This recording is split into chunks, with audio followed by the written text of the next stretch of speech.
I'm going to keep this short and simple simply because I've written down just a few amazing, steps that I think will be very beneficial for you girls. And it's always around the mindset, your environment, and your habits. I always say, get curious about why a certain habit's happening. Get curious about it. Because you have to be aware first, and then get curious about it. Then practice kindness and be kind to yourself and know that it's okay to not have all the answers right now. But be honest with yourself and get out of denial. Be honest about how it's taking you away from where you want to be and that ideal version of yourself. Anyway, let's flip the script of your mind and get into the whole thinking of creating habits and rituals to thrive and not just to survive. Anyway, so goals.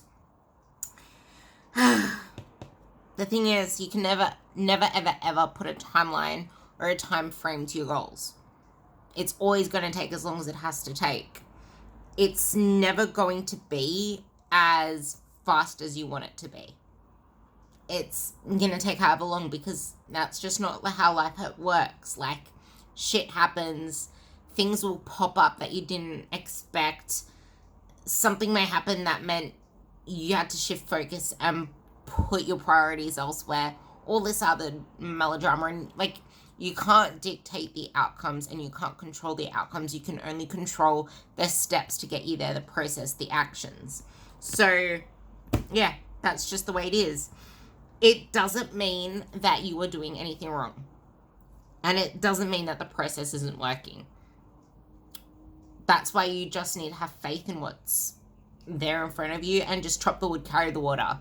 Focus on enjoying the process, that you're on the right path. Have faith in yourself. And realize that shit will come at its own time as long as you keep plugging through. Sometimes some things are harder than others. And sometimes some things require a lot more effort than others. A little more push and shove. So, another thing to remember is that if it was that easy, if it was that predictable, then everyone would have banging bodies. But shit happens, life happens, priorities happen, and you just have to realize that it's not comfortable to be where you are right now, and you're not living to your full potential, and you're living in the shadows, and it's not a very good place to be when you're continually stressed out, continually wishing to get out of this place that you're in, this shell that you're in, and to actually thrive and not just cling by and survive, because time frames hold you back. Time frames are putting restriction on you. They're leading to self-sabotage because you think you should be miles ahead than you are right now, and then you're just wondering, what am I doing wrong, blah, blah, blah.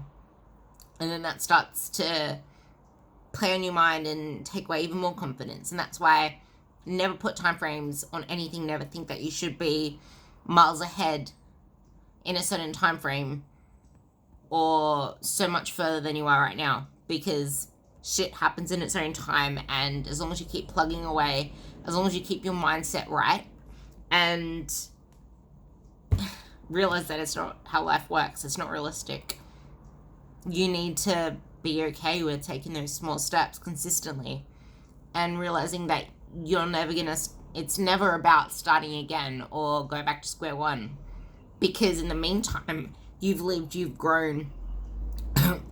There's no such thing as failure, only feedback, mistakes, data. You can't control the outcome, you can only control the process. And this is where I wrote down specific goals within your control, because you need the plan, but you also need to know your supporting habits, and that's the most important thing, the supporting habits and action steps. You need to write the recipe out. And I was saying to one of the girls on chat today, write a recipe out and don't fuck with that recipe. If you're struggling with meal prep, write down the recipe. You need to do this, you need to do this, you need to do this. Have it in all the steps that you need to follow, and then do it. Hold yourself accountable to something, someone. Make a game out of it. Gamifying shit makes shit funner. Think of Pokemon Go. When Pokemon Go was all the rage, People that never usually walked or got in cardio started doing it because they liked playing Pokemon Go and finding their Pokemon. Do not let emotions win in what is an extremely emotional journey. This is an extreme, like, all of this shit is more emotional than anything. Like, we're trying to break through emotions that aren't working for you. So all the emotions surrounding where you are now, where you want to be, and all the stuff in between, don't let that guide your decision. Don't let that guide anything. Everything should be done objectively. And that's when I say all the time, anything you send me, written stuff, photos, stuff in your training stuff, that to me is all data. Unless I need to respond to something that's important, it's just data to be there. Sometimes I respond just so I can cheer you on, but most of the time that shit's just data for me to look at if something pops up, and for me to just keep in mind. And the more that I get to know you, the more that I can actually help you when I need to. Now, the next thing I have written down is focus on actions. Actions is in a big box. Focus on actions for goal setting, because actions can then build the habits that ultimately lead to success. Actions, habits, success. There's some habits and actions are something you can control. And when you're in control, you've already won. When you're not in control, that's when you start to have all the overwhelm, all the caught up feelings, all the caught up overwhelm, overthinking, getting harder on yourself. Because I know as a fact that when I lose control of my actions and when I'm not in control of what I'm putting into my body and things that I'm doing, I start to become more critical of myself. Because I feel like I've lost that control over... Because I know that when I'm in control of everything that I'm doing, I can control my outcomes. Because I'm controlling the input. Well, not really controlling the outcomes because all the shit happens in between. But I know that I can manipulate what I need to manipulate to get closer to the outcome. It's a ballpark measure. It's not a finite thing. Because all the shit happens in the meantime. Like, I can control the input, but then a lot of shit happens in the middle. And then there's the output. At least I'm controlling the input. That makes me feel in control.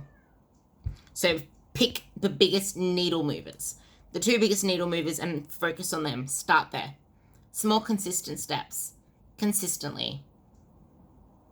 Take it incrementally and focus on the habits, the actions, and the plan. Remember those 3 things. The habits, the actions, and the plan that you have in place instead of the end goal.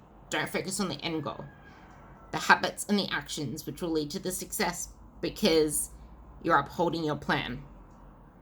And you're always going to be successful when you're in control of yourself, because you're aware.